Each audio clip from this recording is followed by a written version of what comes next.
Let's rank some quarterbacks in college football. It's been an interesting year so far. A lot of the big names have faltered, like Arch Manning, and some guys like Haynes, King, John Mateer coming out and really making statements early on. Carson Beck up there as well.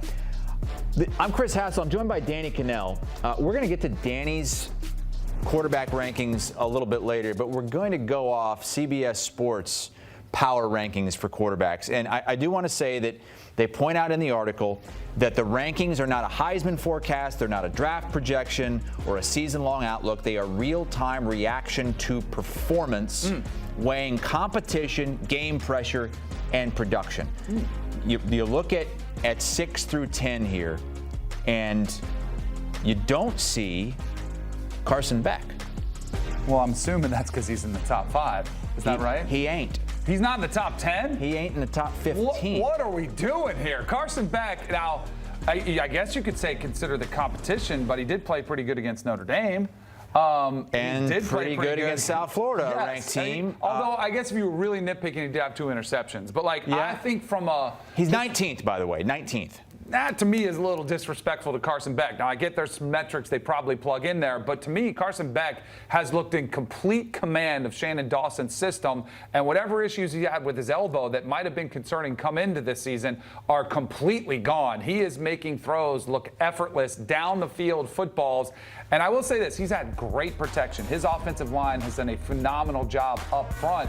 But of all these quarterbacks we're going to talk about, I think he is the one, and I know this isn't a draft special, but I think he's the one that is really going to start taking and turning a lot of heads from NFL scouts.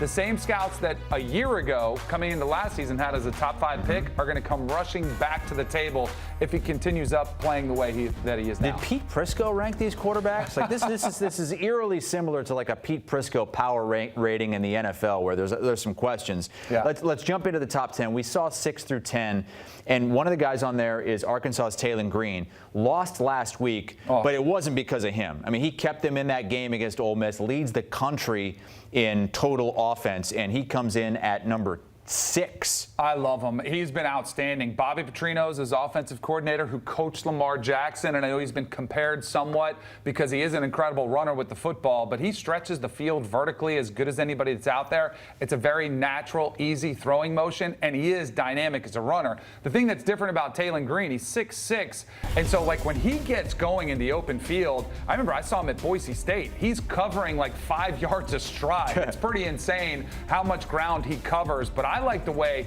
he's going through his progressions, he's getting to his checkdowns, and he's most importantly not turning the football over.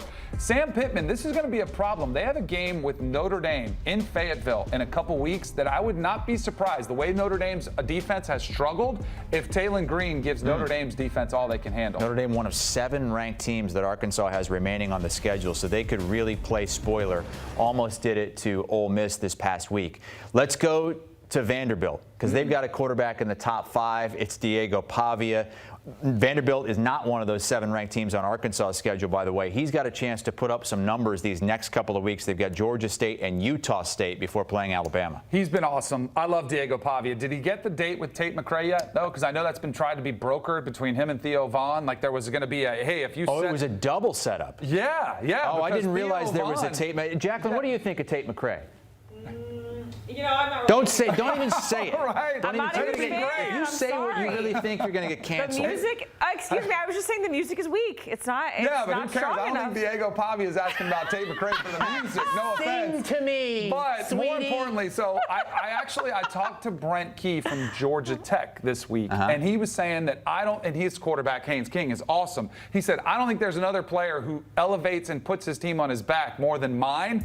And I love Haynes King, and I think he makes a great point, but I would argue Diego Pavia might do just as much as Haynes King does for Georgia Tech as what he does for Vanderbilt. He has been outstanding, and there is a player, we saw this last year, and it's carried over, the confidence and the ability to clutch and not to flinch in the face of adversity. They were down 20-10 at halftime in Blacksburg in one of the most hostile environments in college football. What'd they do? They outscored Virginia Tech 34-0 to finish out the game. Then he goes goes to Columbia. Again, another hostile environment in South Carolina, and destroys them. Puts up 31 against South Carolina for an easy win.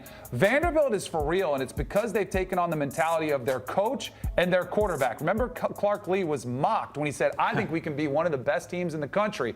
Diego Pavia was mocked when he said, we can beat anybody. We can beat Alabama again this year. They are proving a lot of their mockers wrong with the way they've started the season. Yeah, I heard you guys talking on the Cover 3 podcast, and Tom Fornelli was saying that, yeah, they've got a really tough schedule, but in any given Saturday, they could beat any team on that schedule. Absolutely. Because of Pavia. You agree with that? Absolutely, I do. And I wonder what the ceiling is. The question I have for Vanderbilt is when they're getting against teams that have more depth, and as the season goes on and the grind of the schedule gets to them, and I do worry about Diego Pavia because he takes a ton of hits. Now, he's got like a 19-inch neck, and that was one of the things in the Netflix series they're looking at. I'm like, that guy is thick. He is built for it, and he likes the contact, but it's just, I wonder if the physicality of an entire season doesn't take its toll on him. But in any one-game scenario, they can beat anybody, as they proved last year. Because not only did they beat Alabama, they had Texas in a tricky situation late in that game. So they undoubtedly can beat anybody in the country. All right, let's jump into the top 3 now, and it's the BYU transfer, Jake Retzlaff, who went down to Tulane, and the Green Wave already have a pair of Power 4 wins, and now they've got a chance to really make some noise this week at Ole Miss. I'm a little surprised by the move, but I do have an incredible appreciation for what Jake Retzlaff has been able to do, because if you remember, he leaves BYU late. He gets to Tulane after their spring, so he's been basically, learning the system as fast as he possibly can, trying to consume it. As you mentioned, already went over against Northwestern and already went over against Duke. And this is kind of lining up to be the story that USF thought they were going to be, where they could have 3 wins against 3 quality opponents, except the difference is this would be 3 Power 4 opponents if they're able to pull off the upset this weekend against Ole Miss. And if it is, it will be because of Jake Retzlaff, who is, I think he's an adequate passer, but he's also an underrated runner that Lane Kiffin better be ready for this weekend. Yeah, a bunch of dual threat guys are moving up these power rankings at CBSSports.com, including Haynes King, who, he's not the quarterback that's going to jitterbug. He's going to run you right over. Yeah. We saw it in that game last week against Clemson. Is that sustainable? I know the schedule softens up a bit, but can you do that for another 10, 12 games? No, because of what we've seen with Haynes King. He's already missed a game this year, right? He went to Colorado, rushed for over 100 yards, and they kept him out against Gardner-Webb to get him healthy for Clemson. Last year, he missed a couple of games, and he's just struggled with it. Even against Clemson, he took some big hits. He's about as tough as they get, though. Brian McFadden, our colleague here at CBS Sports and on the pregame show, has dubbed him the Rocky Balboa of quarterbacks because, if you think of Rocky versus any one of his fights and you think of him bloody, battered, he's taking all these shots, but he keeps coming back, that's sort of what Haynes King does. This is a player who lived at the facility during training camp because he wanted to give every ounce of his effort and every minute of his time into preparing for the season. He is special.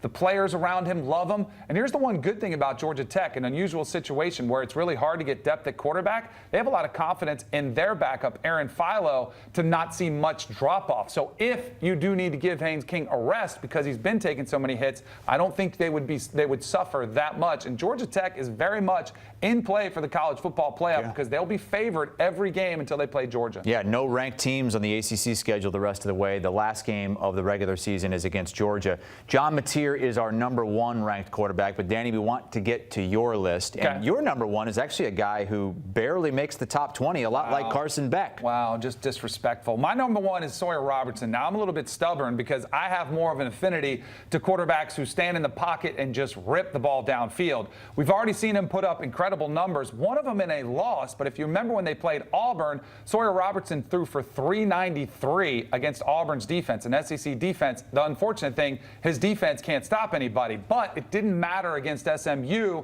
where he came roaring back from 14 down in the fourth quarter on the road against SMU and willed his team to a win. They put a lot on his shoulders. Their defense isn't very good, so I would expect his numbers to continue to grow, but that's what Dave Aranda's looking for, and I think he's the best thrower from the the pocket in college football right now. Some might wonder if that last name on your list from Cal is a typo. It's not. I watched that Cal game last week. Could they be a factor in the ACC? Yeah, talking about schedules, they don't play Miami, they don't play Florida State, they don't play Clemson, and all of a sudden, like, I thought their win total was 4.5, and I was like, good luck. You know, this is going to be an atrocious season. Their running back room all transferred out. There was a power struggle at the top, but they get the win over Minnesota, in which Sagapolutele, there you go. how about that? He did throw 3 touchdowns and 0 interceptions. As a lefty, too, it kind of reminds me of Michael Penix. The way the ball just kind of jumps off his hand, it's really a smooth, effortless release. But a lot of times, young quarterbacks, you see make mistakes in a game of that magnitude. He didn't. I think he is a special, special talent they found out there at Cal.